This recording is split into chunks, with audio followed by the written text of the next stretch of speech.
Au nom du Père et du Fils et du Saint-Esprit. Amen. Éternel mon Dieu, mon roi, nous venons encore te dire merci, te bénir ce matin parce que tu es bon. Parce que tu es digne, nous n'avons rien mérité pour être debout ce matin, mais tu l'as permis. C'est pour cela que nous appelons maintenant le Saint-Esprit, afin qu'il vienne nous éclairer, qu'il nous visite en ce moment, qu'il restaure nos cœurs et qu'il nous donne la joie de vivre. Amen.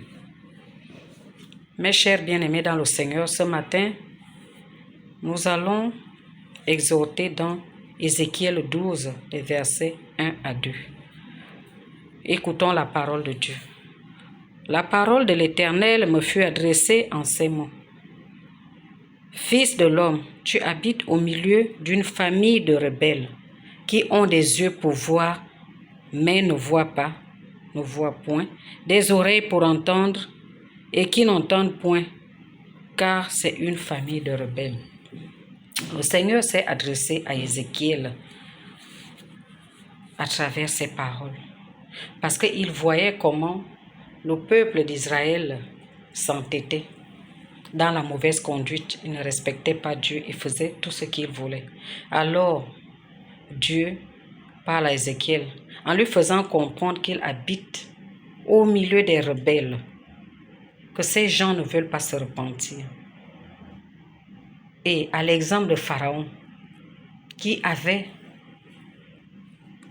maltraité le peuple d'Israël, malgré les avertissements que Dieu faisait par l'entremise de Moïse, il s'entêtait. Et on a vu ce qui lui était arrivé. Et c'est la même chose que le Seigneur est en train de faire en interpellant Ézéchiel, en leur montrant même des signes, en montrant à Ézéchiel des signes. Quand on va aller plus loin, on s'arrête juste au 2e verset.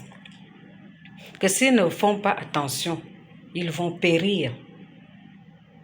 Mais eux ne l'entendent pas de cette oreille. Bien-aimés dans le Seigneur, c'est cette interpellation que nous avons également. Hier, c'était Ézéchiel qui avait été interpellé. Aujourd'hui, c'est nous. C'est nous parce que nous tous, nous vivons les mêmes choses. Nous subissons les mêmes choses aujourd'hui. Nous vivons dans certains milieux où on se demande même est-ce que nous sommes des chrétiens. Nous-mêmes, nous ne sommes pas un exemple. Alors le Seigneur nous interpelle pour que nous puissions changer de mentalité. Que nous puissions écouter la parole de Dieu. Parce qu'il nous arrive des moments où le Seigneur nous interpelle, mais on fait comme si on n'entendait pas. À travers les signes, à travers les frères et sœurs, à travers les réseaux sociaux. Mais nous n'écoutions pas, nous perdurons. Alors le Seigneur veut encore nous parler ce matin pour que nous puissions nous ranger. Nous puissions ranger nos vies pour que nous soyons prêts. Parce que nous sommes de passage, nous ne sommes pas éternels sur cette terre. Il nous avertit.